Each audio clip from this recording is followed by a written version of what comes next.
Abdullah says the election marks a turning point for the country, and internationally, Spain investigates deaths linked to blackout. Now for the details. The mother of missing 21-year-old Thomas Vasquez is pleading for answers after he disappeared in Antigua on April 15th.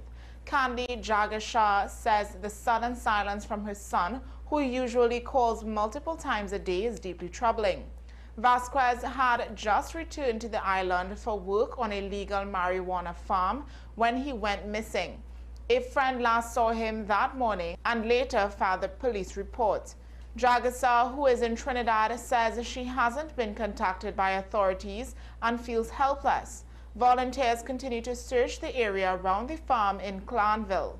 Jagasha, speaking through tears, says she's living every parent's nightmare and longs to hear her son's voice again. UNC leader Kamla Persad-Bissessar is expected to be sworn in as Trinidad and Tobago's new Prime Minister on May 1st, following the party's win in Monday's general election. The UNC claimed 26 seats, unseating the PNM and forming a majority with the support of the Tobago People's Party. Talks are underway for cabinet appointments, with names like Devish Maharaj tipped for Attorney General and Dr. Randy Ramadasing for Energy Minister. Several Senate positions are expected to go to members of UNC coalition partners. Persad-Bissessar, who previously served as Prime Minister from 2010 to 2015, is now preparing to lead his second administration.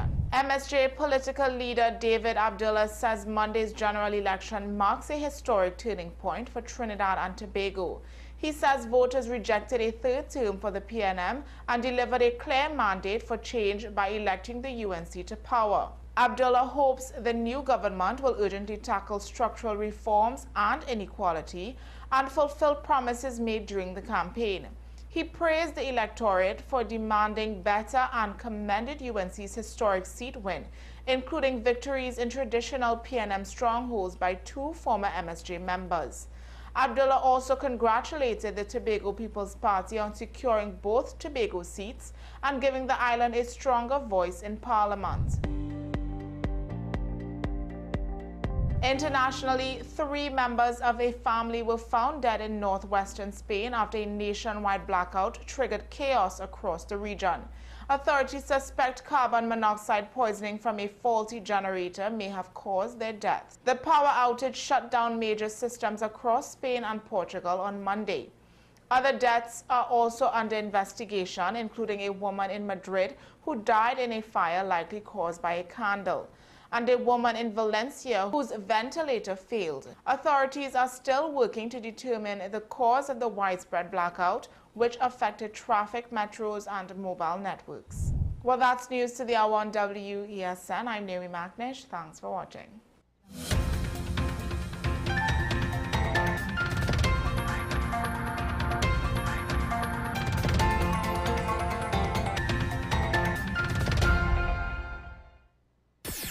WESN.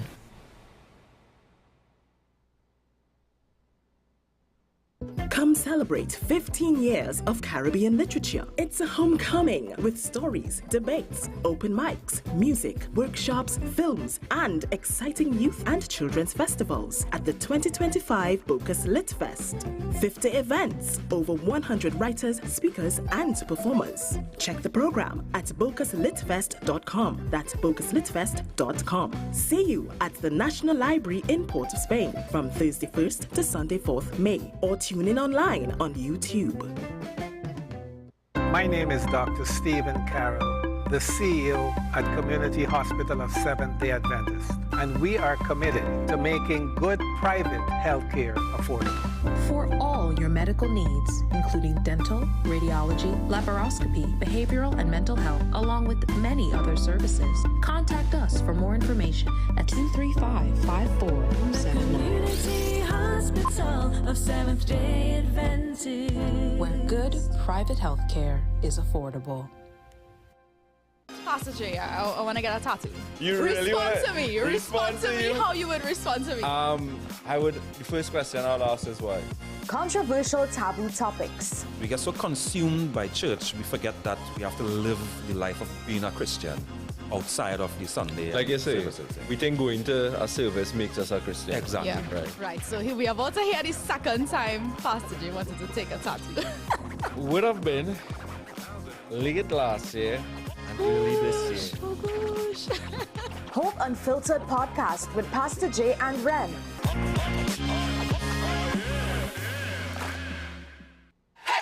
FanZone, your reliable, authentic supplier, has just gotten better. You can now visit our website www.fanzonett.com for your authentic wear and collectibles.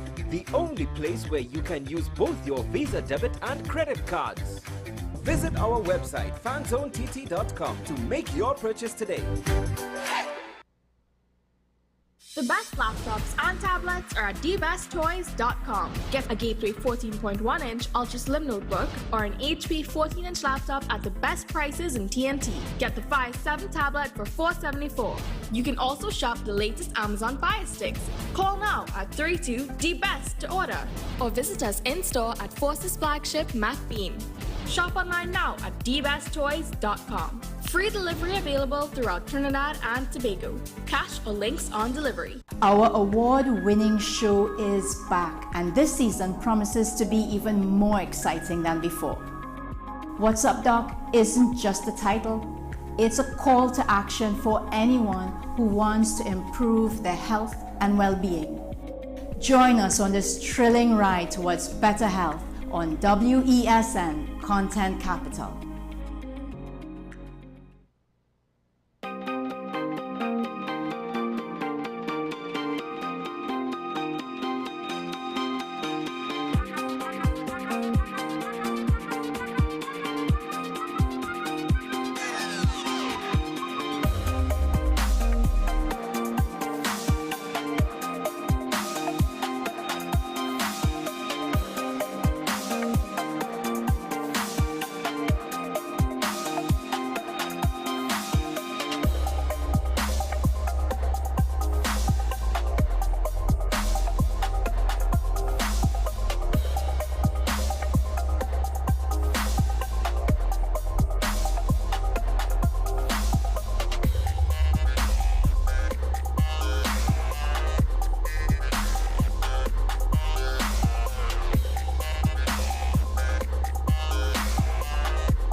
We are tackling the hard-hitting topics, some controversial topics, some topics we sweep under the rug.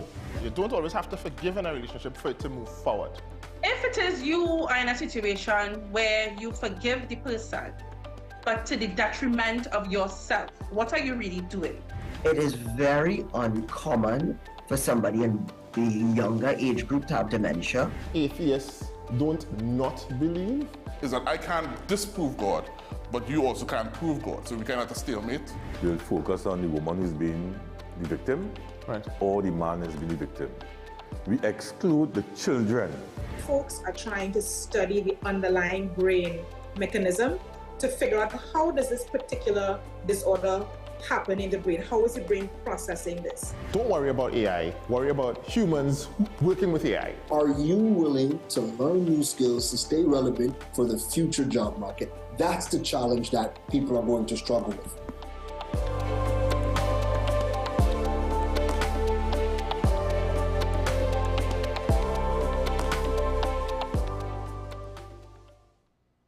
This is Face of Sports, WESN Content Capital.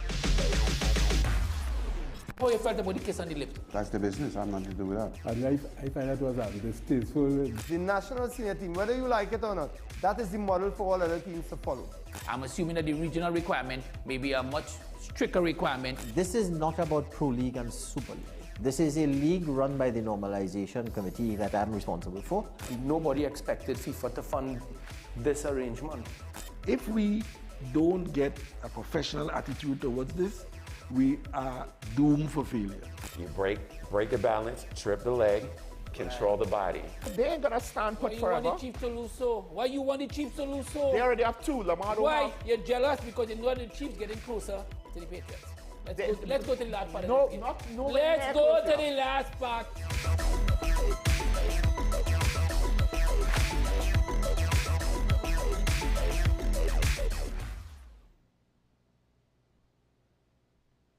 You are watching Strictly Legal on WESN Content Capital. Just give an overview of what exactly is that split arrangement.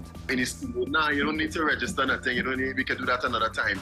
But then it becomes a hit, and then everybody starts to want to claim. The laws that predate many of the independent countries' constitutions are going to be those colonial laws. We know there are an infinite amount of circumstances that would lead to a murder. I have a great idea and I have a great concept, but until it's actually expressed, it does not become intellectual property. Accomplishments or targets of a forensic accountant is to quantify what may have been lost. They believe we defend criminals and we manipulated the law and we exploiting the system.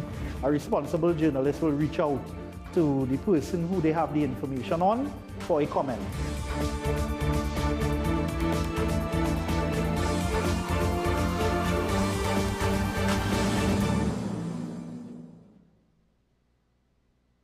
Pastor J, I want to get a tattoo. You really respond to me. Respond to me how you would respond to me. The first question I'll ask is why? Controversial taboo topics. We get so consumed by church, we forget that we have to live the life of being a Christian outside of the Sunday. Like you say, services. we think going to a service makes us a Christian. Exactly. Yeah. Right. So here we are about to hear the second time Pastor J wanted to take a tattoo. Would have been late last year and early this year. Oh gosh. Hope Unfiltered podcast with Pastor J and Ren.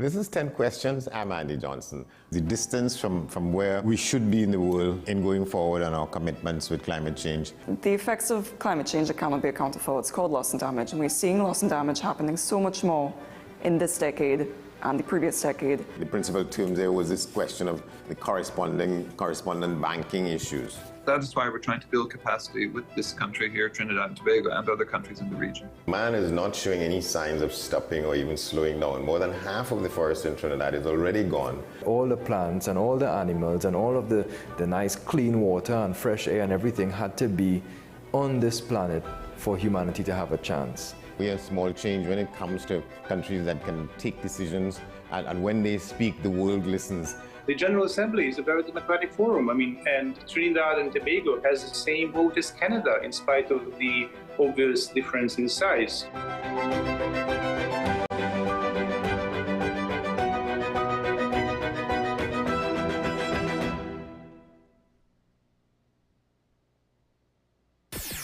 WESN.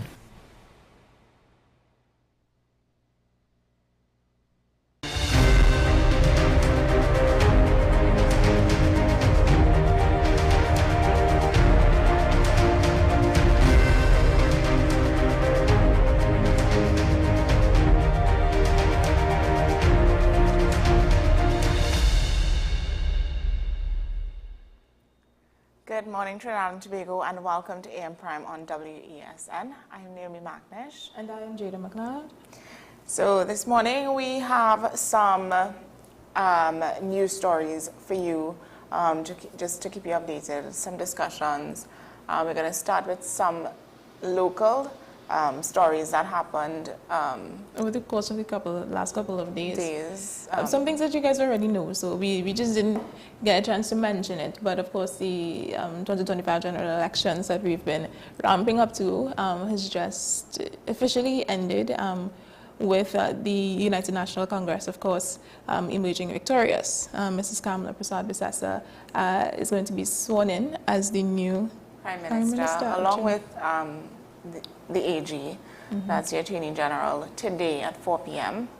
So we will be watching that, keeping a close eye on it. So the AG hasn't been officially announced to my knowledge, but people do have a couple of suspicions as to who it may be. So that's pretty interesting. We're looking forward to her launching her new cabinet as well, seeing who's going to be leading the ministries over the next couple of years. Some names have been thrown out there. I'm not going to say those names. It's not for me to say. But it's just very interesting to see who will be leading our nation for the next 5 years. Some of the news we wanted to mention is that, of course, Dr. Keith Rowley has officially stepped down as political leader of the People's National Movement. And the new leader now of the PNM, which is now the opposition party, is Miss Penelope Beckles. That was announced yesterday. And it makes history because she's now the first woman to ever lead the People's National Movement. Yes, I actually saw a meme yesterday. It was actually posted by Chris Hossain, where it was like a new type of world where we have Kamala Bissau-Bissessar as Prime Minister, Penelope Beckles as leader of the opposition, and of course Michaela Pandey leading the what they call the third force party. So it is really great to see women in this light. And I remember a couple of weeks ago we were talking about how women were kind of taking over the political sphere. We had Anita Haynes on and all of these different things. So it's good to see talking about women in politics and you know the progress we have made as women over the years in this political space. So it is interesting. I actually didn't think about it that way, but a point is made, and we'll see how much more progress we can make over the next couple of years. It's interesting to me that we've had a prime minister, leader of our government, be a woman twice. But and not to compare, but the United States hasn't even had a woman president as yet. That's always surprised me. Always surprised me. People say that we follow suit or we copy a lot, but we didn't copy this one. I think Trinidad has shown significant progress when it comes to that is the rights of women or the things that women can do. So just to formalize it at a news conference in Balize House yesterday, Penelope Beckles was unanimously chosen. So there were no, I don't want her there, I don't think she's fit. Everybody was like, it's about time. I think about time. This was something that was supposed to happen from before elections, you know? People were saying this, they stole it from her and all of these different things. I'm sure Sean will talk more about it. But she got, I saw the post, it was posted, she got 6 signatures from various members. Marvin Gonzalez, Kareem, Marcel, I'm not too sure if Mr. Faris Al-Rawi was on it, but I know he was by her side when it was announced. And Ryan Gatsby Dolly. Foster Cummings was there, yes, of course. So, and I think, how much is that? It's about 6 of them. So she did have a good support around her yesterday when she made her announcement. She assured everyone that the People's National Movement, this is not the first time that they're in opposition, and they will continue to do the work, continue to support one another. She thanked her colleagues, especially that was one of the first things that she did. She thanked her colleagues for allowing her to be in that position that she's in now. I would have misspoke earlier. Yes, we of course congratulate Ms. Michaela Pandey for being a third force, but the person that they would have made mention to was Ms. Christine Kangle, of course, the president of our nation. So I just wanted to correct myself there. But I mean, it's just in addition, you have Christine Kangle, and then of course the head of our parliament. So that's just a lot of women in these amazing responsibilities and amazing seats. So Penny's priorities, just to talk a little bit more about that, is she said a general election post-mortem to, of course, discuss all of what happened regarding the PNM's loss, significant loss actually, at the 2025 general elections. They have to take time to regroup, which is, they need to, because that the country spoke. If to talk plainly, the country spoke. It was I think it was 54% of a votable electorate came out. Turnout, yes. And out of that 54%, majority went, like a majority went to the United National Congress. So that means that the PNM really and truly has some work to do. They really need to step up and gain back the trust of the population, because it's evident that majority of the population did not vote, you know, and it would seem, or we can make an assumption, I think it's safe to make an assumption that the population that did not vote were PNM supporters. Yes, that's what they were saying. Yeah. That they didn't come out to vote because they didn't feel like they had a choice. They didn't have trust in the PNM. And of course, they didn't want to go across to the UNC or any other party. So they just stayed home, which is unfortunate. So she also said that the PNM's parliamentary team is going to be comprised of younger MPs as well as those with experience, so we can have that balance. She also said that we can look forward to a responsible opposition, one that works, and she vowed to focus on and support legislation affecting the people and dealing with crime. That's a big one. So she also said that the opposition won't adopt a policy of obstruction. Yeah. Well, we hope to see that. I think I've always said after this general election, we really need to come together as a country, unite, and the current government needs to work together with the opposition and just show that unity that we can, you know, make it work and do our best to just reach a point where we're going to break, but before we're going to break, we also want to mention Stuart Young yesterday. This also happened yesterday. He stepped down as the PNM's chairman, and he has held that position since December of 2022. So that was a big move as well, post-election and post-loss of the party. So there's a lot happening, but we stay optimistic, and we hope we continue to pray for the country and hope for the best in the next 5 years. So we're going to take a quick break now, and we'll come back and discuss more with you. So we'll be right back.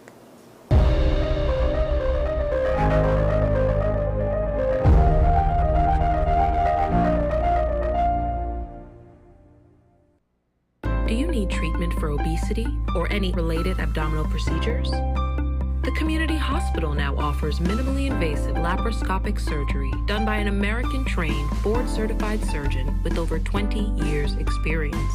Give us a call at 235-5479 for more information. The Community Hospital of Seventh-day Adventist, where good private health care is affordable. FanZone, your reliable, authentic supplier, has just gotten better. You can now visit our website www.fanzonett.com for your authentic wear and collectibles. The only place where you can use both your Visa debit and credit cards. Visit our website fanzonett.com to make your purchase today.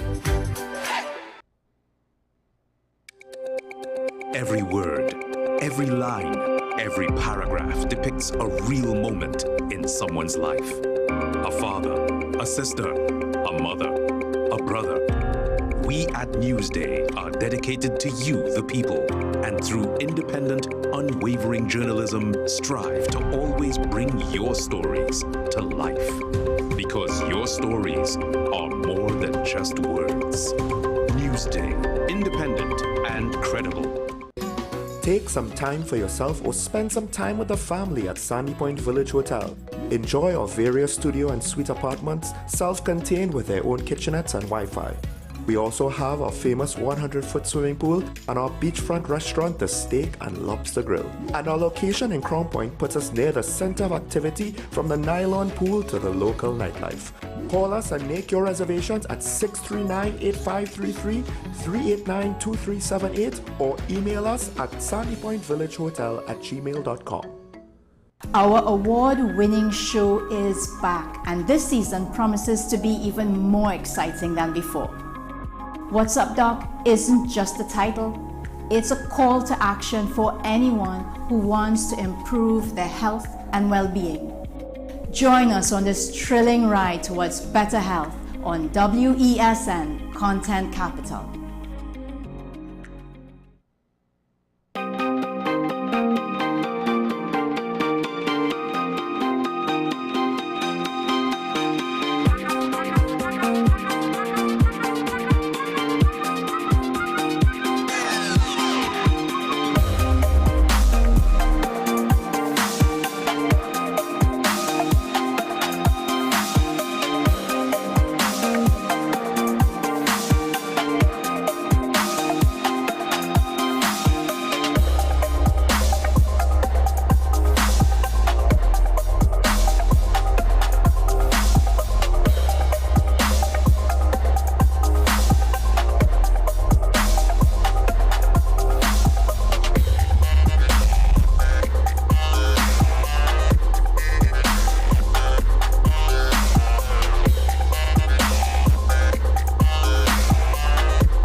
This is 10 Questions. I'm Andy Johnson. The distance from where we should be in the world in going forward on our commitments with climate change. The effects of climate change that cannot be accounted for, it's called loss and damage. And we're seeing loss and damage happening so much more in this decade and the previous decade. The principal term there was this question of the correspondent banking issues. That is why we're trying to build capacity with this country here, Trinidad and Tobago, and other countries in the region. Man is not showing any signs of stopping or even slowing down. More than half of the forest in Trinidad is already gone. All the plants and all the animals and all of the nice clean water and fresh air and everything had to be on this planet for humanity to have a chance. We have small change when it comes to countries that can take decisions, and when they speak, the world listens. The General Assembly is a very democratic forum. And Trinidad and Tobago has the same vote as Canada, in spite of the obvious difference in size.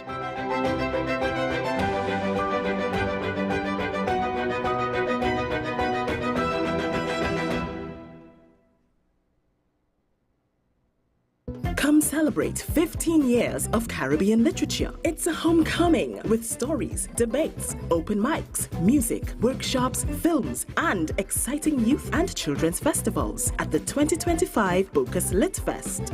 50 events, over 100 writers, speakers, and performers. Check the program at bocaslitfest.com. That's bocaslitfest.com. See you at the National Library in Port of Spain from Thursday 1st to Sunday 4th May, or tune in online on YouTube.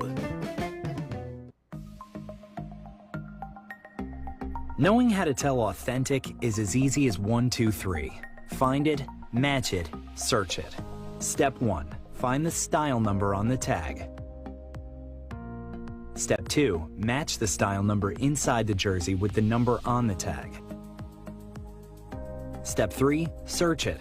A quick Google search of the style number will verify the jersey is authentic when the search results match the jersey being searched. Don't be fooled by counterfeit jerseys. Before you buy, remember to find it, match it, search it. Fan Zone, 2 locations nationwide. Center City Mall, Chaguanas and Movietown, Port of Spain. Nationwide delivery available.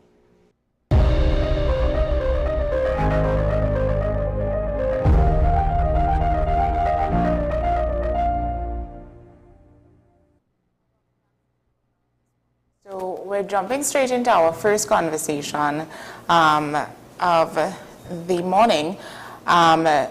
We are turning our attention to the state of Trinidad and Tobago's economy in the wake of the 2025 general elections. With a new administration in place and national expectations high, the question on everyone's mind is how can we reset the economy and stimulate real sustainable growth?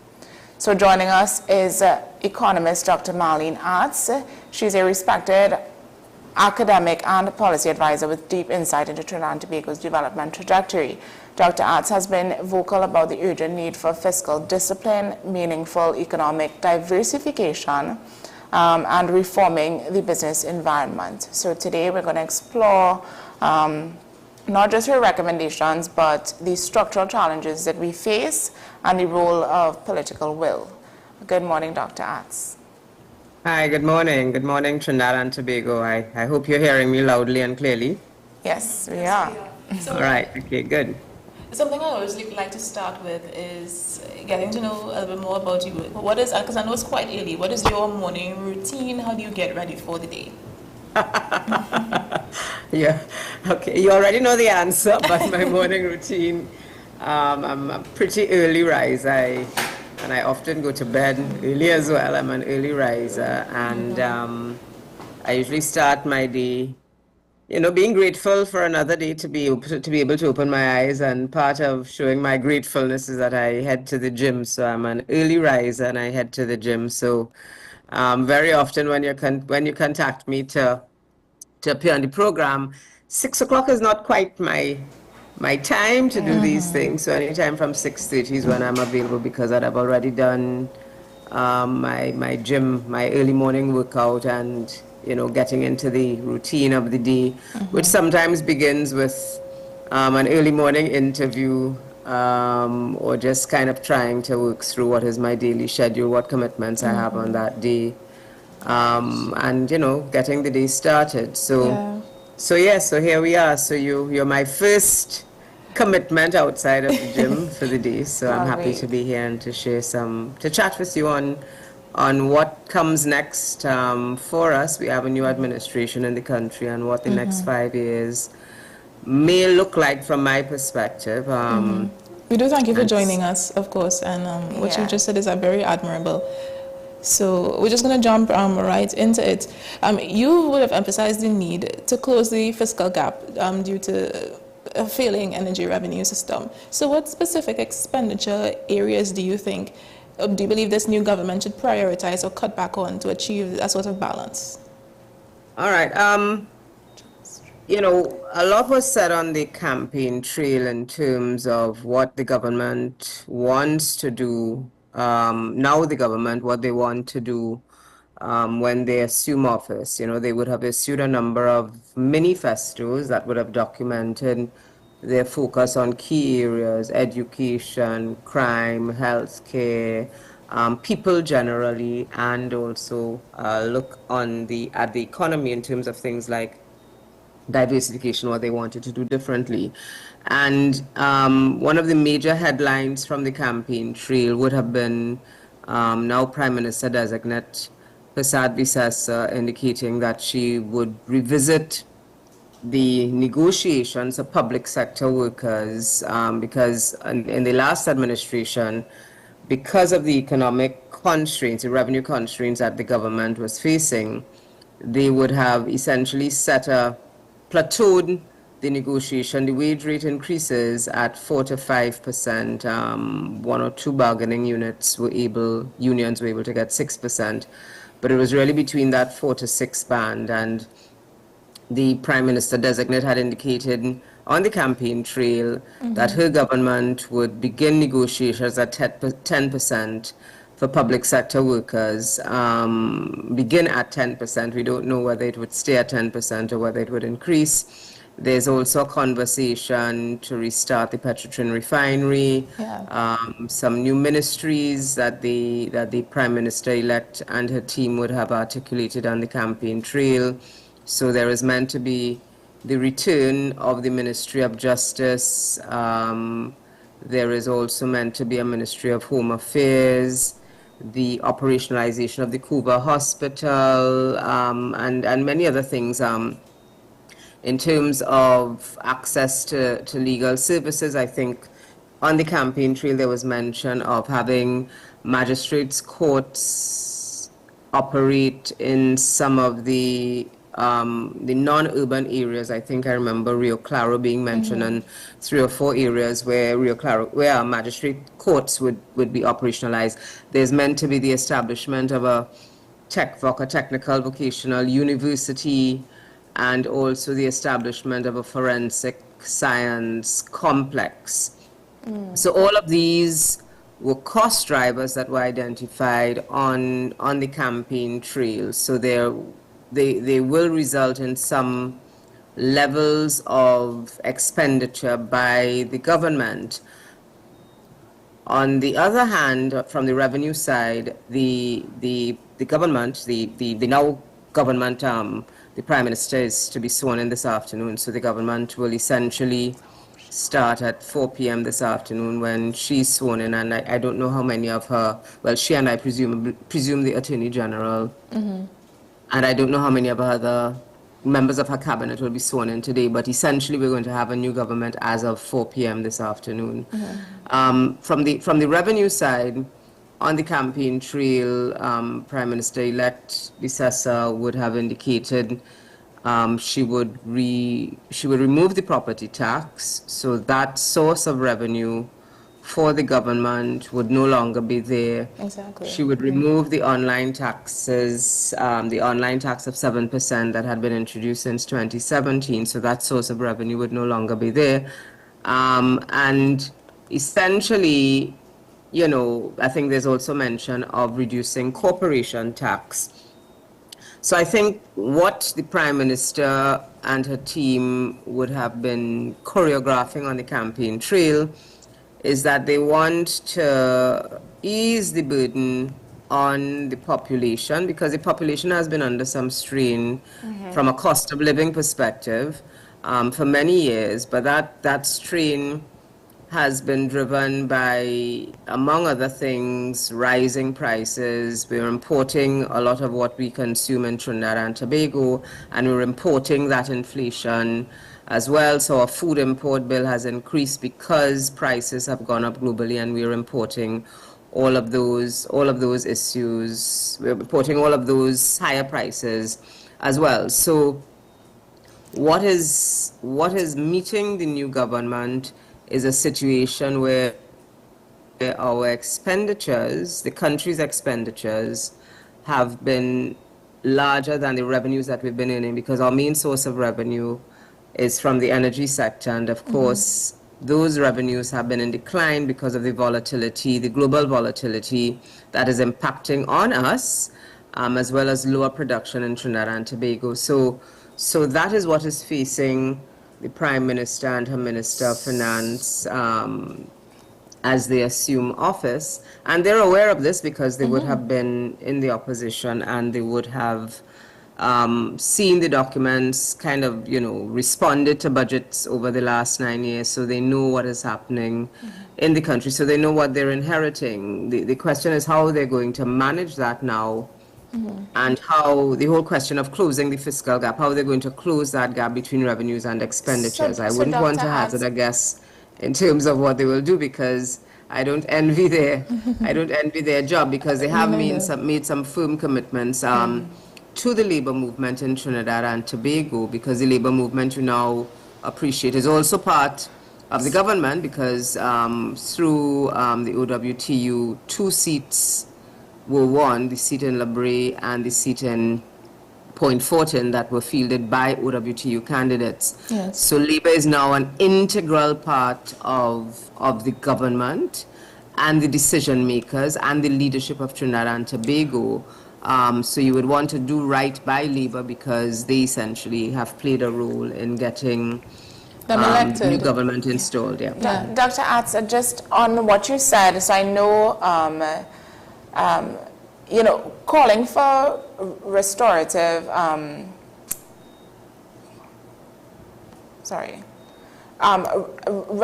restoration of fiscal discipline. And I wanted to ask, you know, how could we balance fiscal restraint with the need for these social spending and developments of the economy? I think we need to look at, as I said, it's not going to be easy, but I think we need to look at some of the areas where we can trim off some of the expenditures. So there is a need for greater efficiency in terms of some of the operations of some of our state enterprises, for example. So some of these state enterprises are heavily subsidized, so they receive money from the government to support their operations, but very often when some of these state enterprises publish their accounts, they're running losses. So it means that something needs to be recalibrated in their operations to ensure that they you know, even if they don't yield a profit, they they kind of manage that hemorrhaging of those losses, because if essentially it's coming down to you're putting money into these enterprises and they, you know, on an annual basis they're running losses. So it means that something is wrong with the business Yes. model and something is wrong with the formula. So there is a need to look at those. There is a need to also look carefully at the books and identify other areas of expenditure, which is one of the things that the previous government started to do in terms of reducing the fuel subsidy at the pumps. You were paying more for gas, for fuel at the pump. And that was one of the ways in which they tried to reduce their levels of expenditure. Now, having done that, there were other areas, as I said, where I think there continued to be less than efficient use of the financial resources. And here is an opportunity for the new government to carefully look at those areas. And just to go back in history, so I think in 2018, 2019, there would have been a conversation by the last government in the budget presentation of looking carefully at state enterprises and the levels of subsidies, because the government then recognized that they could no longer keep financing losses, which is essentially what is happening. Exactly. So I think there is an opportunity to look at those things, look at opportunities for alignment between and among ministries so that there is no duplication of work. So I think the bottom line is, notwithstanding what was said on the campaign trail, now that the government will assume office in a very short time and has the responsibility to manage Trinidad and Tobago for the next 5 years, I think different decisions may need to be made, and I don't want to hazard what those decisions are because I'm not part of the government, but I think decisions will have to be made in terms of what constitutes priority expenditure and what is not priority or non-essential expenditure, so that you can try to manage those things. So I firmly believe that not everything that was said on the campaign trail can be implemented, certainly not in the short term. I think there will be need to kind of prioritize what is spent, when it is spent, and over what period of time. Because at the end of the day, we're still heavily dependent on revenues from a sector that continues to be extremely volatile. So if it is that you're not sure what your revenue stream is going to look like, then it would make sense for you to manage your expectations and manage your expenditures. Yeah, so until you have a clearer sense of where you can kind of plug some of those revenue gaps. So again, coming back to my introductory point, having removed the revenue stream from property tax, having removed the revenue stream from the online tax, what then is going to be put in place to help fill those gaps? And I also want to say that there needs to be a very aggressive, I think if one of the things, even if as the government assumes and it hasn't had its first full day in office, let's think about what the legacy should be. The legacy really should be that this government took responsibility to drive the diversification agenda for Trinidad and Tobago. And that diversification agenda could very well begin with focused attention on the agriculture sector. We've spoken about that for too many years. Exactly. And we've not had the kind of traction needed for the agriculture sector. When you spend millions of dollars, upward of $7 million a year importing food, and you have farmers who are willing, they may not be able to meet the demands, all of the demands of the country, but you have farmers who are willing to engage in traditional agriculture, but also to engage in non-traditional agriculture, hydroponics, etc. You need to find a way to link that to things like your school feeding programs, so that our students who benefit from or persons who benefit from the school feeding program can link what they're eating to being locally produced and develop tastes for that. So there are a number of things that can be done, but there needs to be a very strategic, focused attention, I would suggest, on the diversification strategy. So in addition to the agriculture, identify other areas where we can potentially earn revenue. Carnival is one of those things. Festivals generally, the orange economy generally is one of those things. But how we frame that and how we lead that process, I think, is going to be extremely important. So I wanted to talk more about the agricultural economy, the way we can diversify there. But I wanted to ask, does this government have any sort of fail-safe or any kind of life buoys for when they go in? Because we're constantly hearing that the country has no money, the country is losing money, we have a failing oil and gas sector, but they want to do all of these big plans. Do they have, does the government, does the country have anything in place to kind of help them field that in the meantime? Well, you mean financially? Yeah. You mean financial resources? Is that what you mean? Yes. Anything in place? When you say anything in place, is that what you mean? Financial resources? Yeah. Yeah. Well, there is always the Heritage and Stabilization Fund. And even as I say it, I want us to be mindful of the Heritage and Stabilization Fund is meant to be, to fulfill two roles. It is meant to be a rainy day fund so that when you don't realize the levels of revenues that you anticipated, that you can tap into the Heritage and Stabilization Fund. And the previous government tapped into the Heritage and Stabilization Fund during the COVID-19 pandemic because that was unforeseen and it was almost catastrophic. So they tapped in then, and I think they would have tapped in on other occasions for fiscal stabilization to facilitate expenditures.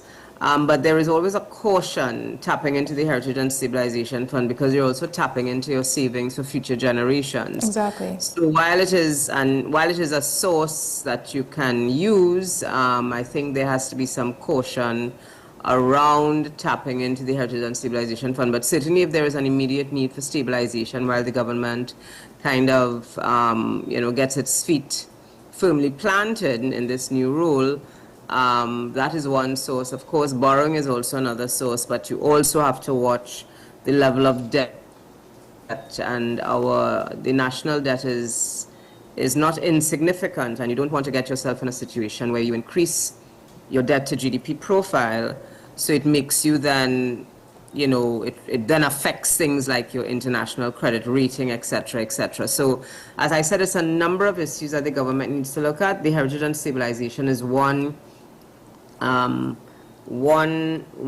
source of funds that it can look to in the short run, but I certainly don't encourage that as a medium to long-term strategy. We have to find ways of generating additional revenue for the country outside of the energy sector. What structural changes or investments do you think are necessary to make diversification successful within our economy and not just another buzzword to say? Yeah. All right. The issue around structural adjustment, and when I say structural adjustment in the specific sense, I want to be clear on that. Our economy is heavily dependent on the energy sector, and we know there are challenges with the energy sector. So if we know that there are challenges with the energy sector, then we need to structurally adjust our conversations, our national conversations, and structurally adjust the way in which we look at expenditures and revenues. If it is we acknowledge and we accept that the primary source of our income is the energy sector, and that is being challenged, has been challenged for many years. So agriculture is one of those things. I'm suggesting the orange economy is something else. Agriculture is, I think, very important because we have a head start. CARICOM, to which Trinidad and Tobago, of course, is a member, set itself a target to reduce the regional food import bill by 25% by 2025. Of course, it did not achieve that target as a region. So here is an opportunity, and that particular CARICOM goal is headed by the president of Guyana, President Ali.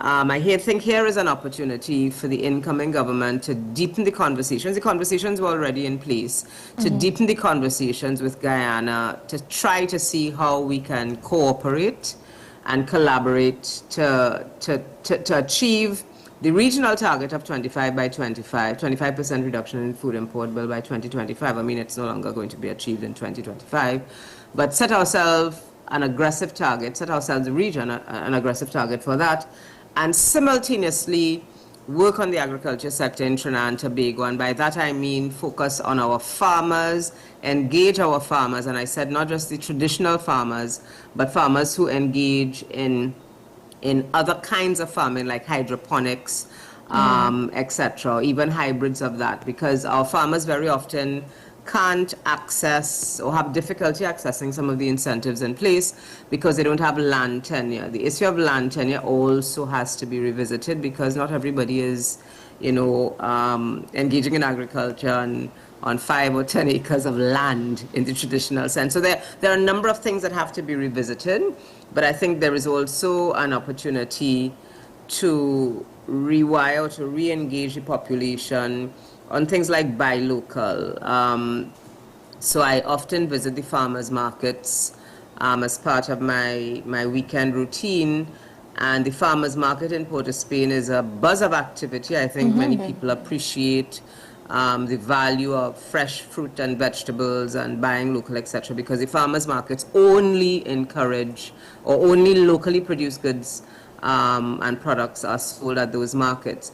But the thing with the Savannah market is that every time there is a major event in the Savannah, they are relocated to places that sometimes are not conducive to either the vendors or to the patrons. So I think we need to focus on the agriculture sector and not, there are enough plans and there are enough technical experts in the country to help, in short order, help the agriculture sector have a robust, focused plan to get that sector off. The orange economy, we often talk about creatives in Trinidad and Tobago, but we boast about Carnival as a multi-million-dollar sector, but it's also fraught with leakages. I don't know that we actually realize much revenue from the Carnival sector. If we were to think about it and to reframe Carnival differently, not touching the current product, which is very much private sector driven. So we may want to look at a different business model for Carnival because the private sector has managed to reinvent itself and create what is a sustainable Carnival product for them. There are very few Carnival persons involved in the Carnival sector, entrepreneurs involved in the Carnival sector who will tell you that they make a loss at the end of Carnival. I think about our artists who, during COVID-19 in 2020, when we realized that the country, the economy was going to be closed, our artists reinvented themselves. They started having online gigs, etc. And then they realized, hey, the rest of the world is open for business.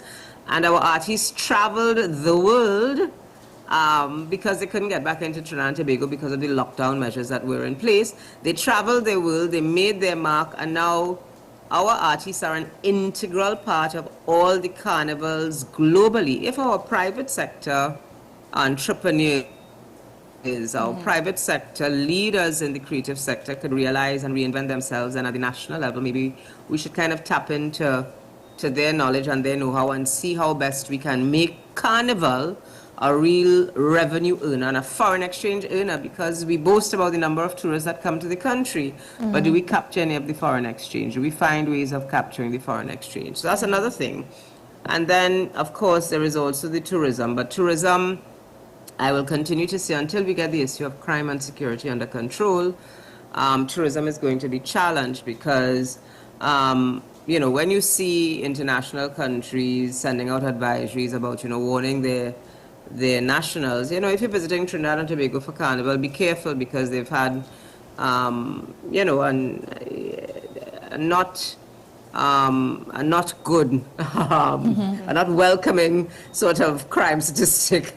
We have to look at that because crime is going to impact on everything. But I also do think that here is an opportunity, given the constraints that the government has in terms of revenue. There is an opportunity for us to have more engagement with the private sector, and that engagement could revolve around or should revolve around the ease of doing business. Ensure that our private sector can have an easy pathway to investing in the economy, because it will be down to their benefit, but also be down to the country's benefit, because they will then be able to employ more persons, we can achieve greater levels of economic growth, etc. So the ease of doing business has to really be focused on, and we must not try to find more and more impediments So, to Dr. put in the Atz, path of our private sector. On that point, what do you think are the most pressing pain points in the business environment that must be addressed to kind of foster the private sector growth then? I think there's too much bureaucracy. Now, we need to have checkpoints, I agree. You know, we can't just kind of open the floodgates and anything goes. But there is an onerous amount of bureaucracy in getting things done. I'm not a business person. I'm Citizen Jane. But, you know, you're trying to do things online with some business places, and you're sending emails, the emails go unanswered, you try calling, they then tell you fill out a form and bring it in. There are still, even though we talk about digitization of processes, there is still some attraction to paper-based operations, and I think when you're operating a business, so from, if I look at it from the private sector, when you're operating from a business, I want to be able to go online and get something done, approved within a short period of time. The fact that I have to take 7 to 10 days, you acknowledge receipt of something, and then it takes 7 to 10 days, if I'm lucky, a month, 2 months, if I'm lucky, to actually get the requirements to move forward with something. In a business, in a private sector environment, why is it necessary to have so much bureaucracy? And I'm saying this also from a Citizen Jane perspective. You know, you apply for something, you know, we have all of these things where you can send an email to so and so, nobody ever answers. Exactly. This is the hotline if you're experiencing some kind of problem, nobody ever answers. And if they do answer, it is not an encouraging response that it will be attended to in 48 hours. Yeah. You always have to keep calling, and it's a culture that we need to, I must admit, we need to address with some urgency, because the world is moving on and we're still caught in a space where you need to have a piece of paper, you need to have a physical file. Even though we talk about digitization and all of these other fancy words, you're still really you're still really just, not advancing. You're not unclogging the arteries. You're trying to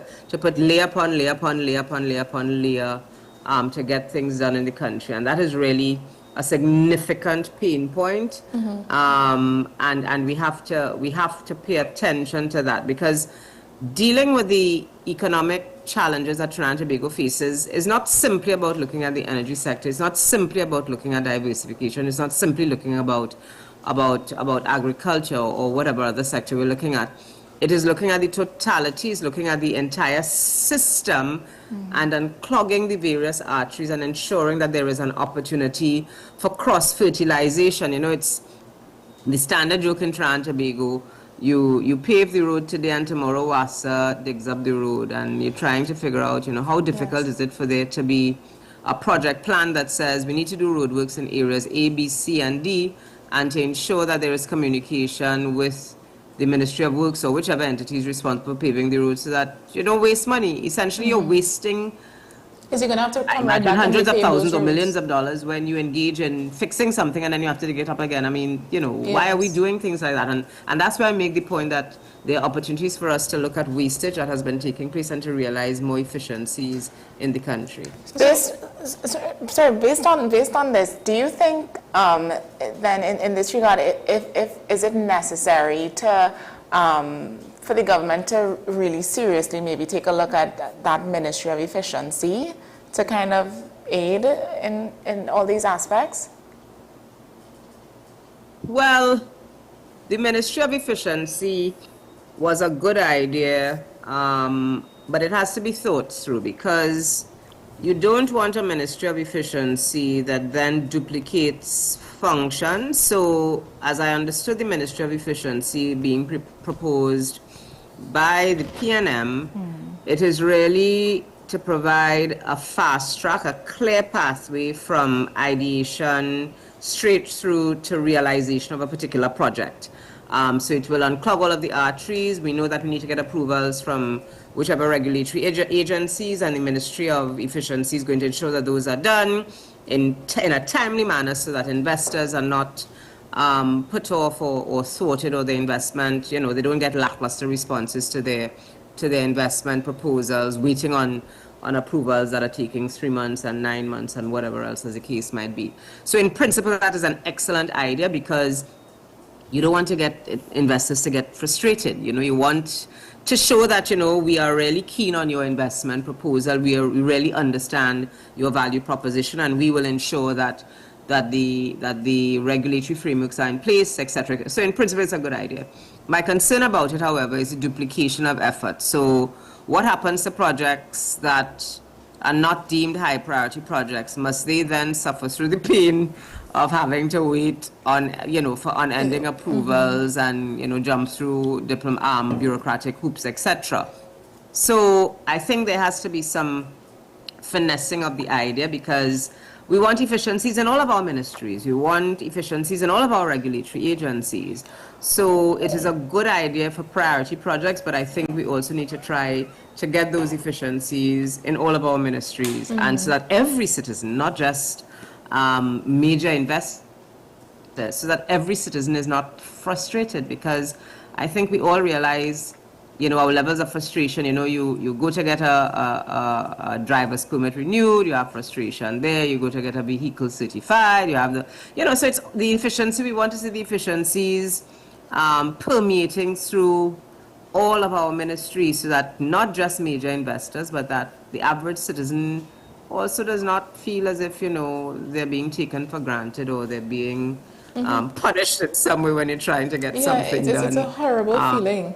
Ministries. It's a horrible feeling. So I just wanted to jump more into the foreign exchange conversation.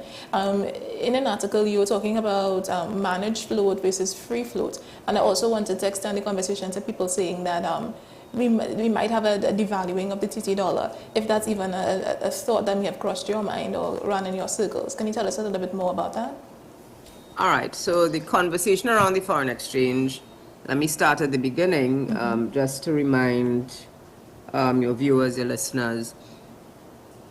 Our major source of foreign exchange earning is from the energy sector. So it stands to reason that if the energy sector is not bringing in as much revenue as it used to, we're not bringing in as much foreign exchange as we used to. So to fill that gap, we have to find other sectors. So we have to increase export of goods and services, whether it's from manufacturing or from creative industries or other sectors, or agriculture for export. From other sectors, we need to find other ways of filling that gap in terms of the foreign exchange earnings.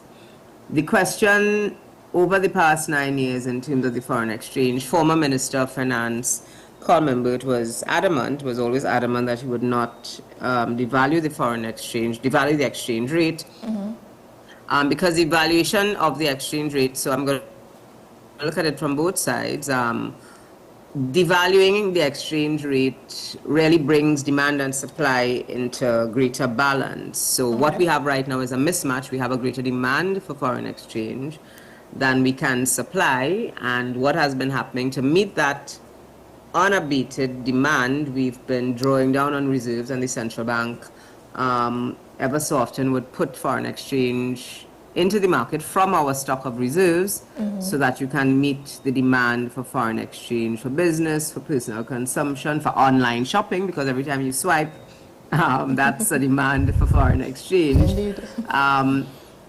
Every time you buy from a company that is not locally owned, that is also a demand for foreign exchange. Every time you go to the supermarket and you buy goods that have been imported, that is a demand for foreign exchange, because the supermarket has to settle its accounts in foreign exchange.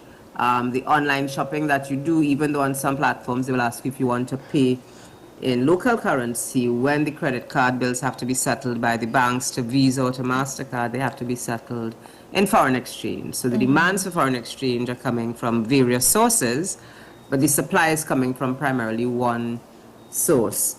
So the conversation over the last couple of years, as I said, former Minister of Finance, Imbert, has always been adamant he's not devaluing the currency, because when you devalue the currency, the immediate impact is on the consumer. So prices immediately go up. Remember, I said earlier on that our demand for imports is extremely high. Practically everything that we consume, either eat physically or wear or drive, is imported. So once you devalue the currency, it means that immediately prices go up. So whether it's for medication, your aspirin, your pampers for babies, your adult diapers, everything goes up. The price of everything goes up, and of course that then increases the pressure on consumers. Your cost of living then increases, so your $100 is going to buy even less when you go to the supermarket, as the case might be. Now, the flip side of that argument is that when you devalue your currency, it makes your exports more competitive. So it is more attractive for persons who export, for those who manufacture goods and export to regional or global markets. Your goods are now more competitive, as the case might be. So there is a balance that needs to be struck. I think even addressing the foreign exchange issues, we need to deepen the conversation, because some business persons import simply to resell. So it's not really creating value locally. So it's not as if you're importing goods to use them into inputs to export them, as the case might be, in which case, you might have some balancing off of the foreign exchange that you use to import inputs against the foreign exchange that you're earning when you export. Some persons actually simply import to resell. So you import phones because you're paying foreign exchange for that, just to resell them. Yeah. So it's a buy and sell industry. You import clothes just simply to resell them. So you're simply using foreign exchange and not earning foreign exchange. So there are a number of conversations to be had inside of there, but I don't think that it's going to be politically palatable for the new government. Well, I'm sure it will not be politically palatable for the new government to devalue to entertain a conversation around devaluation in the short term, because the electorate that voted will be the electorate that will have to pay higher prices, and they will not be happy about that. Yes. And I think certainly the new government will want to enjoy a bit of a honeymoon with the electorate, before kind of contemplating some of those serious alternatives, such as devaluation, which will simply bring a higher cost of living to the population. All right, so that's not something that we'd want to even entertain at all. I was just wondering if, because we not at this time. It's 5 years. It's not 5 days or 5 months. It's 5 years, and as the government, gets its grounding, they may make different decisions. But I certainly don't think those decisions will come now. Those kinds of decisions that can impose further hardship, I don't think those decisions will come now at this time. All right. Because the government is well aware of the implication of a devaluation, the impact of a devaluation. Dr. Hart, when it comes to foreign exchange access and regulatory reform, how can the government create a more enabling environment for these MSMEs? How can the government, How can the government create a more enabling environment for these MSMEs when it comes to foreign exchange access or regulatory reforms? I think some of in terms of the foreign exchange, I think some of the work already has been done. The conversation, Prime Minister Young, one of the early things that he did when he assumed leadership was to engage in conversations with the commercial banks, and then also open a specific window for SMEs under the Exim Bank. So I think those conversations, I don't know the details of those conversations, but I think that's a good starting point for the incoming government to essentially understand what those arrangements are, and to see whether there is a need to tweak those arrangements or allow them to play out and assess their success or failure, within a certain period of time. Because I don't know, it probably hasn't even been a month since the Exim Bank window for SMEs was put in place. So I think that also has to be the conversation. I think we also have to understand that there are different we need to look at the typology of SMEs. Not all SMEs are created equally. So you have the micro, as you mentioned, the MSMEs, the micro, the 1 or 2 persons running a show who may have different needs in terms of foreign exchange, etc., etc. So they may have specific needs that are different from the SME that has a 50-person operation, or from the SME that has 100 or 1,000 or 3,000 person operation that might be engaged in an export business. So I think one of the first things is realizing that not all SMEs have the same needs. Some of them need greater levels of support, including regulatory support, because, you know, when you're asking a one-person show, so I am a small business owner, I'm a caterer, you know, you know, I have some measure of success in my catering company, but you're asking me for audited accounts for the last 10 years. I may not be able to provide you with that. So there has to be, I think, or I might be a nail tech, or I might be somebody doing makeup, the requirements that you may require, that you may have, the financial requirements that you may have for a company that has been in business for 5 or 10 years. You know, I would suggest that there is some adjustment also in terms of the regulatory environment and monitoring and hand-holding. Because if I'm just starting a business, you provide me with the opportunity, you provide me with some support, you provide me with some guidance, as opposed to being punitive and saying, well, you need to have X, Y, and Z. Because I'm trying to grow a business, and I think I should be rewarded, quote unquote rewarded, or encouraged is a better word, to grow my business. It may not be what you consider to be a traditional business. I might be a full-time makeup artist and I might be good at what I do. And I'm just starting off in my business. You look at some young artists that we've had this year who have been toiling for years, and 2025 was their year to take off. But you know, you look at them, and I'm sure they may have had challenges during the course of their lives as entertainers, where people didn't take them seriously, including financial institutions didn't take them seriously. But 2025 was their year, and they're going to take off, and they need to be encouraged as opposed to discouraged from being active participants in the economic landscape of Trinidad and Tobago, because they will then employ people, the people who have to do their makeup.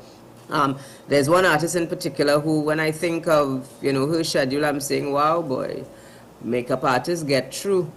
Because, you know, she's in one place one night, she's in another country another night, she's in another country the third night, and yeah, the makeup artist has to travel with her, but that makeup artist has to be encouraged to translate that into a business, so that it can, in fact, redound to her benefit. She might be able to hire somebody else, she might be able to train somebody else, so that when she has smaller jobs, she can have somebody else who she's meant.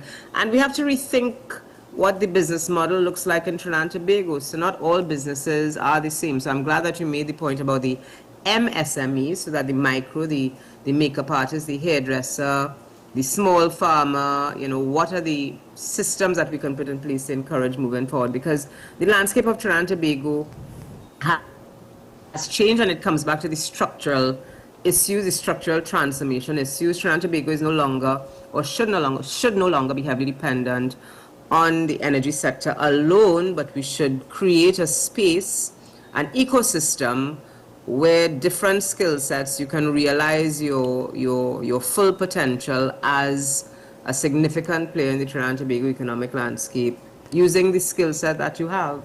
Dr. As we do have to begin to wrap up, and I wanted to ask one last question here that may kind of go into a little bit of time. So just to make it short and sweet, what are the perfect circumstances that would be needed for Trinidad and Tobago to survive as a purely oil and gas economy? And where does the reopening of Petrotrin kind of fall in that? Well, if I understand the question, I don't think we can purely survive as an oil and gas sector. I think those days there's too much volatility, so I think we need to kind of not only put our eggs in the oil and gas basket.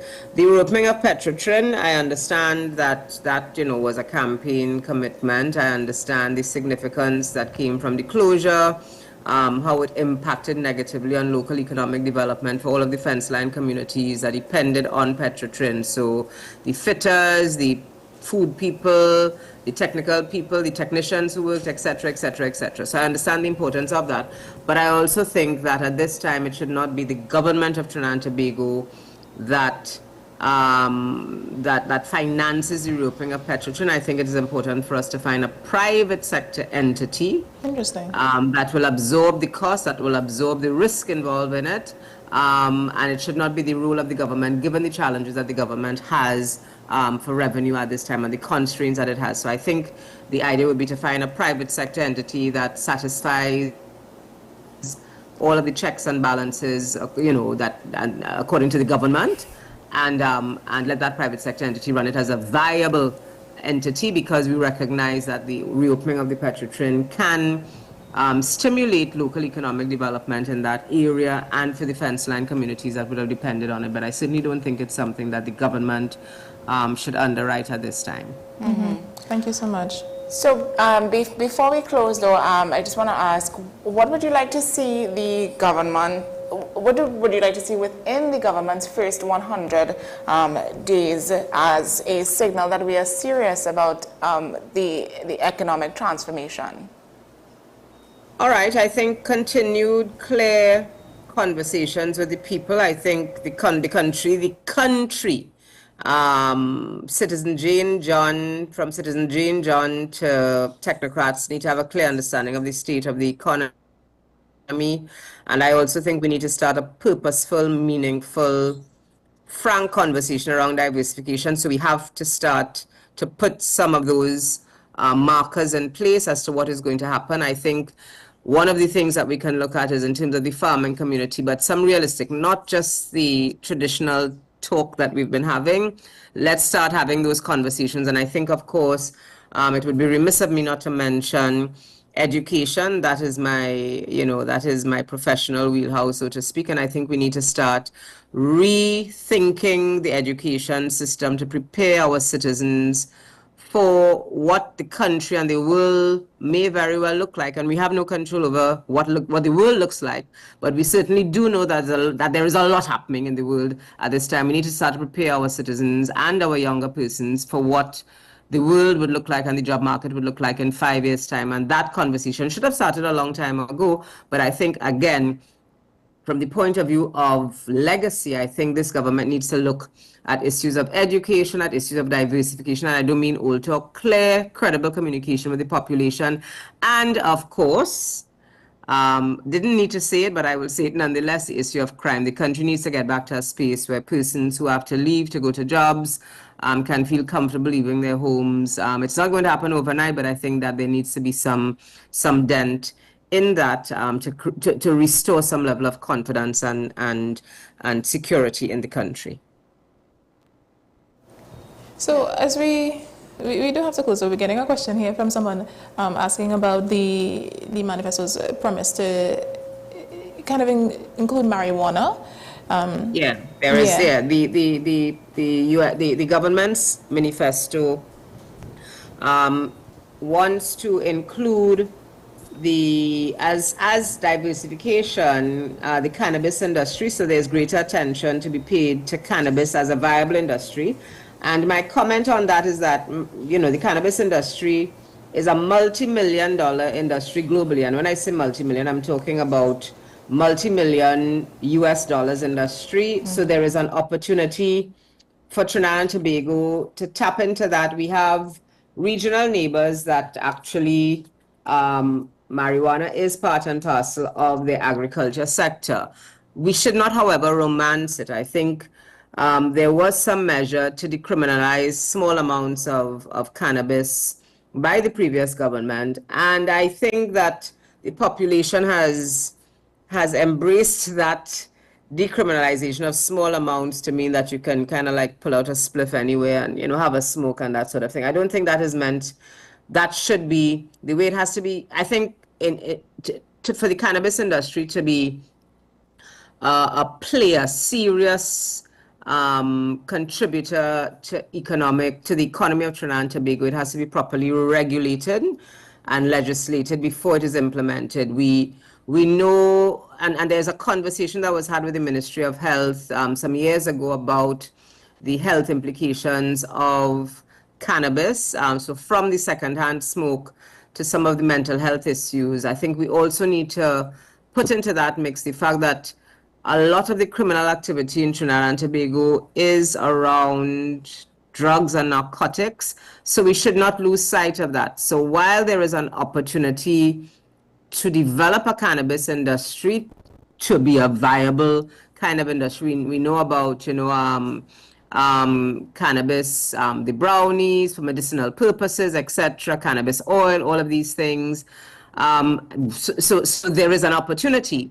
But Trinidad and Tobago, I think we need to pay attention to the foundation that is required to make this economically viable so that it does not bring more harm to our community and to our country, particularly our young persons. We don't want this to be an industry that brings more harm to our young persons than it brings benefit to the country. So there is a lot of regulatory, legislative work to be done, recognizing the number of our youth who are involved in illicit drugs, recognizing the role of the illicit drug trade in crime and criminality in Trinidad and Tobago. So there are all of these things, recognizing the impact of secondhand smoke, recognizing some of the mental health issues associated with cannabis. So we really have to be careful in terms of how we roll out this plan or how we conceptualize this plan. So before the rolling out, it has to be carefully calibrated and conceptualized, and all of the checks and balances done to mitigate any potential risk from that sector. Yes, understood. Dr. As we do have to wrap up there, but we appreciate a lot the conversation that you were able to sit down and have with us this morning. So thank you very much for that. And thank you for inviting me. It was my pleasure to be here. Sorry I couldn't be on camera, but as you know, I shared with you my early morning schedule. So yeah, that's all right. But I enjoy the rest of your day and stay safe. You too. Take care. Lovely chatting with you both. Have a good one. You too. Bye-bye. All right, so we are going to take a quick break and we will come back with some more news stories and discussions for you. So stay with us. We'll be right back.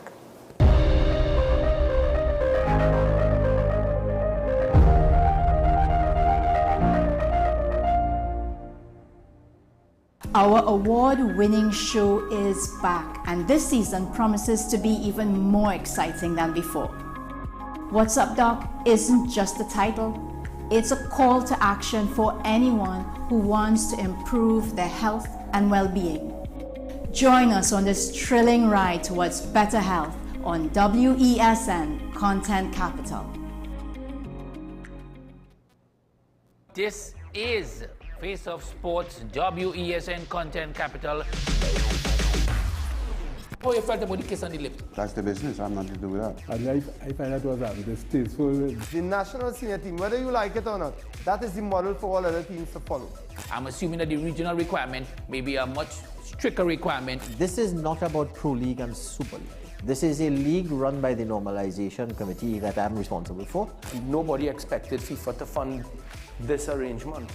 If we don't get a professional attitude towards this, we are doomed for failure.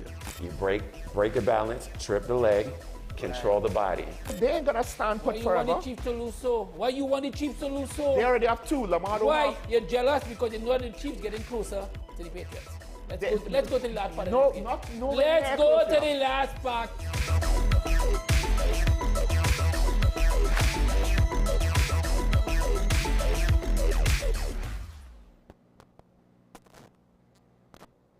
You are watching Strictly Legal on WESN Content Capital. Just give an overview of what exactly is that split arrangement. It is, nah, you don't need to register nothing. You don't need, we can do that another time. But then it becomes a hit, and then everybody starts to want to claim. The laws that predate many of the independent countries' constitutions are going to be those colonial laws. We know there are an infinite amount of circumstances that would lead to a murder. I have a great idea and I have a great concept, but until it's actually expressed, it does not become intellectual property. Accomplishments or targets of a forensic accountant is to quantify what may have been lost. They believe we defend criminals and we manipulated the law and we exploited the system. A responsible journalist will reach out to the person who they have the information on for a comment.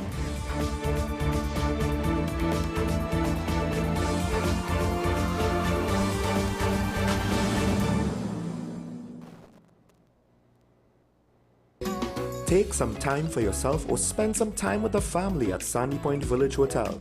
Enjoy our various studio and suite apartments, self-contained with their own kitchenettes and Wi-Fi. We also have our famous 100-foot swimming pool and our beachfront restaurant, the Steak and Lobster Grill. And our location in Crown Point puts us near the center of activity from the nylon pool to the local nightlife. Call us and make your reservations at 639-8533, 389-2378, or email us at sandypointvillagehotel@gmail.com.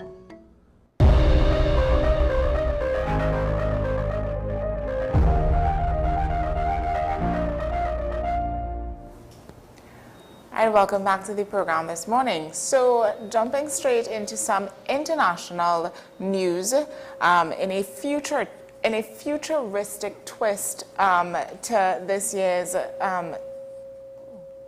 King Wan, I hope I pronounced that properly, King Wan half marathon in China, humanoid robots hit the pavement alongside thousands of human runners. So this is the first time this has ever happened on a global stage. So we have a video. Take a look at this. In the race to develop robots that are smarter and faster, a test of sorts, pitting 12,000 runners beside 21 humanoids along a 13-mile course billed as the world's first half marathon starring machines. Unlike the human runners here, the robots have a choice. They can have their batteries changed or just lie down. While many of the human counterparts stopped to take selfies, the robots trailed from the outset. Some of them barely got started. One with propellers went out of control. Others fell apart, laying bare the challenges that still confront the industry here. That more than 20 robot companies participated shows that robot tech in China is pushing forward quickly, said the team leader for the winning humanoid. Tiangong finished in 2 hours, 40 minutes after 3 battery changes and 1 fall. We met Tiangong before the race. He's saying hello. Nice to meet you. Nice to meet you, too. In a demonstration of what the company calls embodied intelligence that plants smarter AI into a more durable body with legs that function like human limbs over varied terrain. Next generations can look more lifelike with silicone skin, hair, and facial expressions. What's your name? The idea for humanoids to do jobs ranging from manufacturing and home repairs to companionship and caring for the elderly. For a lot of people, this might be freaky. How do you get humans to accept robots as a fact of life? We want robots to feel more real, says Wei Jiaxing, so people feel more comfortable around them. There's been a huge push behind humanoid robots in China. Videos of them dancing, performing, or doing kung fu have gone viral on social media here. China's government and state media promoting the industry as the next big thing, like the campaign behind Chinese electric vehicles. In this race, designers were urged to get creative. They screwed on sneakers and tracksuits or took off heads and fingers to minimize weight and overheating. The CEO says it's not about winning, it's about testing the batteries, which are the core technology here. Seeing them up close is way different than seeing them on TV, says this runner of the only half marathon where the also-rans got all the attention. At 74, these new things can open my eyes, she says. Ultimately, only 6 of the 21 competing robots survived, proving perhaps that people haven't completely lost to technology quite yet. So can you imagine lining up at a race, at a marathon, and looking over to your right or your left and there's a robot? That is it. I mean, it's amazing to see the progress that is being made in the AI world, but it's advancing faster than we think. Let me have a very corny joke. Oh gosh. 1 small step for runners and 1 giant leap for robot kind. I don't know why. It's true. That just came to my mind. But this actually raises a question. Will the future of Olympics have robot participants? Would we one day compete against these AI bots, you know, in Olympic sports? And that's we're a very valid question. Right now we're testing endurance. So I mean, you saw them; they fell down, they broke apart. They just decided to just lie down. As the reporter said, it's not about winning the race. They were testing the battery in these bots. These robots. So, I mean, it's just an interesting thing to keep abreast of. This is what is happening now. This is where we've reached people who are like, slow down, AI, slow down. They're speeding up. In fact, they're running, as you can see. Let's just hope they don't outrun us. Yes, that one. All right. So, I think we can move on. Yeah, we can do another story.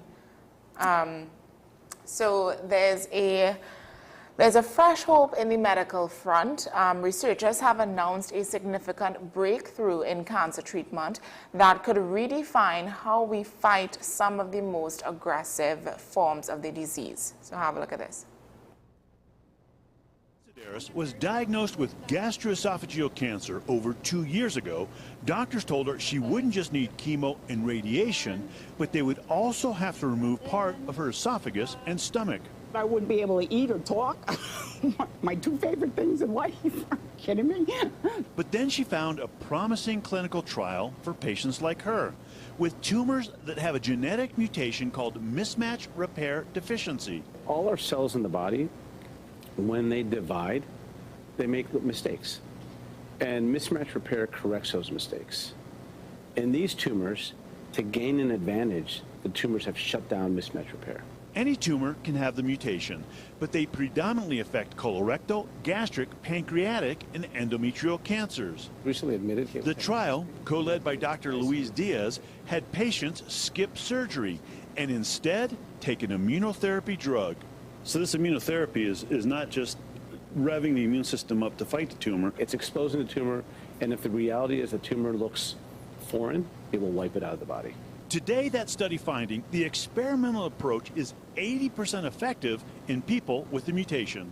This is Maureen, and you see here her active esophageal cancer when we first met her. That highlighted area right there. And that black area there. Okay. And then after treatment, you can see that area disappears. It's gone. It's gone. Any tumor that needs to go for surgery should be checked for mismatch repair. And in 80% of patients, we might be able to avoid surgery. Less than a year after her diagnosis, Maureen had no evidence of cancer. It was like... So here we're talking about therapies that zero in or target cancer cells without harming any healthy tissue, which is a game changer, you know, especially for late stage cancers where options are usually very limited.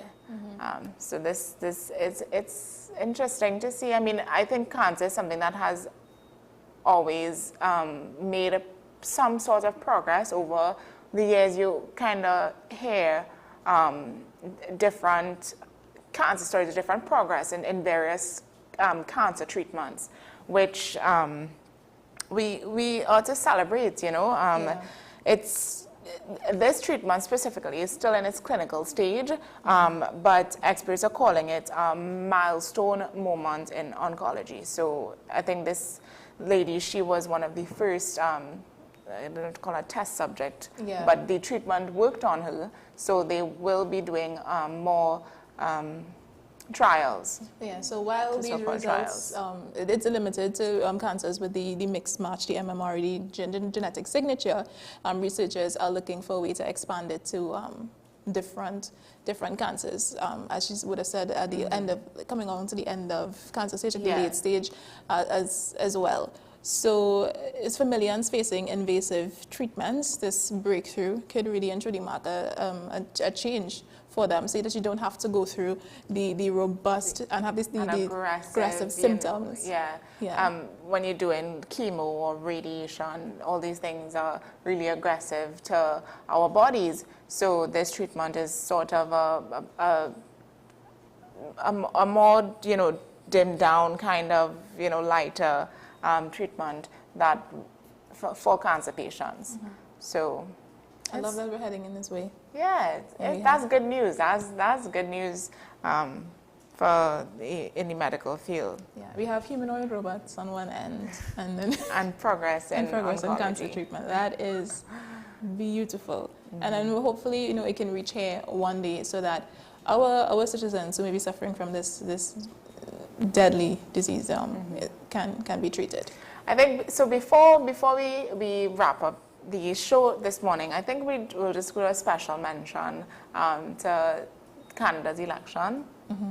Just a mention. We did have a video to show, but we're not going to bother to show it. We just want to say that the Liberal Party won. Canada had their elections the day after we had ours, which was the 29th.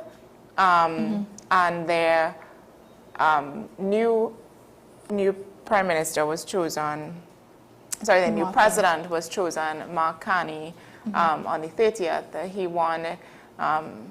They haven't decided or haven't figured out yet if he won majority. He won the majority or the minority, but he is a Liberal, so Canada is now run by a Liberal Party. Yeah. So sorry, president, not prime minister. Prime Minister. Right. Yeah. So yes, the former Bank of Canada governor and a rising Liberal heavyweight. He would have celebrated the party's victory, but he's a staunch advocate against Trump, so he would have made some mention to brace for whatever Trump has in store for Canada. So he's a more of a liberal weight for Canada, which I guess marks a sort of shift into how they're going to set their governing practices. Yeah. So congratulations to them for having a free and fair election, and same here as well. Yeah. So we are going to wrap up the show there. As usual, we leave you with a quote. Every sunrise is a new page in your story. Write it with courage, live it with purpose, and end it with gratitude. So this is just a reminder that no matter what yesterday held, today is a fresh start, so make sure and make it count. Yeah? Yes, that's beautiful. Yeah. So stay safe, guys. Stay informed, stay inspired, and we will see you back here again tomorrow morning. Bye-bye. Bye-bye.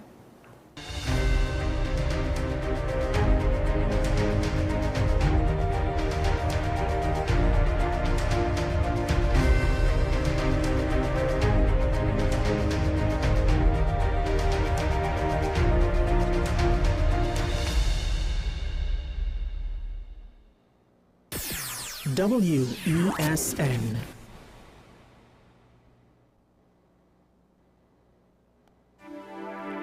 I am Dr. Delphina Ovid, your friendly neighborhood dentist.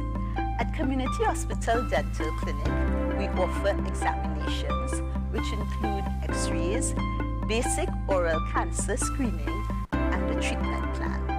We also offer cleanings, fillings, extractions, root canal treatment, and complete and partial dentures. Remember, you don't have to brush and floss all your teeth, just the ones you want to keep. Give us a call at 235